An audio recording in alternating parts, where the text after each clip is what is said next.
Le phytoplancton, c'est l'ensemble des organismes planctoniques qui composent la partie végétale. Donc le plancton qui représente l'ensemble des organismes en suspension dans l'eau.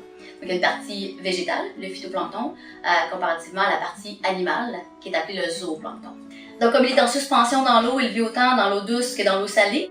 Et malgré la petitesse de leur taille, tout comme la végétation terrestre, le phytoplancton possède des pigments qui sont capables d'absorber l'énergie du soleil et de transformer la matière inorganique lors de la photosynthèse. Qu'est-ce que la photosynthèse? C'est le mécanisme biologique qui permet de créer tous les composés organiques dont a besoin une cellule phytoplanctonique, comme les glucides, les lipides, les protéines, à partir de l'énergie du soleil, de carbone inorganique dissous, de nutriments et de l'eau.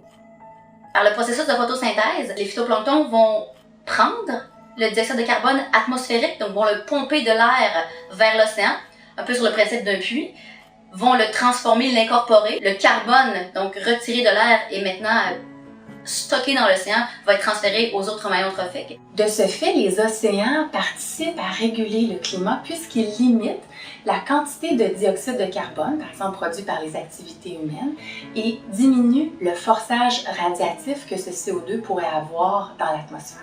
Sur le même principe, donc toujours basé sur le mécanisme de la photosynthèse, il y a une prise de CO2, mais le produit final de ça, c'est qu'il y a une production d'oxygène. Donc c'est un troisième élément d'importance pour le phytoplancton. On estime que plus de 50% de l'oxygène qu'on respire provient des océans et notamment du phytoplancton. Une des espèces ou des classes phares de phytoplancton, ce sont les membres des diatomies. Elles sont construites de frustules, donc de silice.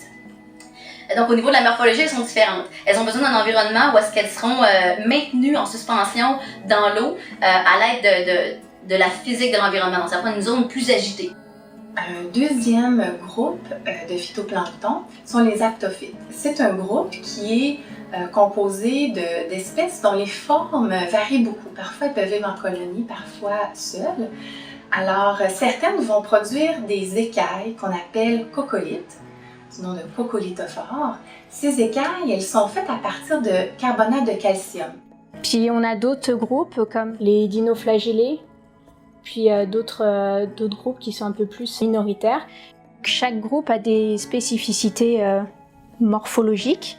On va les voir dans des conditions différentes, dans des environnements différents, dans des périodes différentes, en fonction de ce qu'ils ont besoin pour pouvoir bloomer. Bloom, inflorescence, floraison, bourgeonnement. Comme son nom l'indique, c'est un foisonnement, développement rapide, une accumulation de cellules microscopiques, le phytoplancton, dans les océans. Et un des symptômes de ça, c'est la coloration souvent de l'océan, que ce soit brun, que ce soit plutôt vert, que ce soit rougeâtre. Ça, c'est ce qu'on va pouvoir nous observer. On ne verra pas les belles cellules, mais on va voir une coloration au niveau de la masse d'eau. Donc c'est visible par télédétection avec les images de couleur de l'océan. La production de la matière organique par le phytoplancton, elle est à la base de la nourriture de l'ensemble du réseau trophique marin ou de la chaîne alimentaire.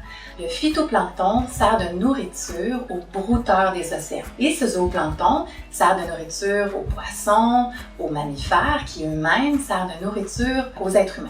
Ce qui est important de se rappeler, c'est que tout le monde a besoin des maillons planctoniques, phytoplancton et zooplancton.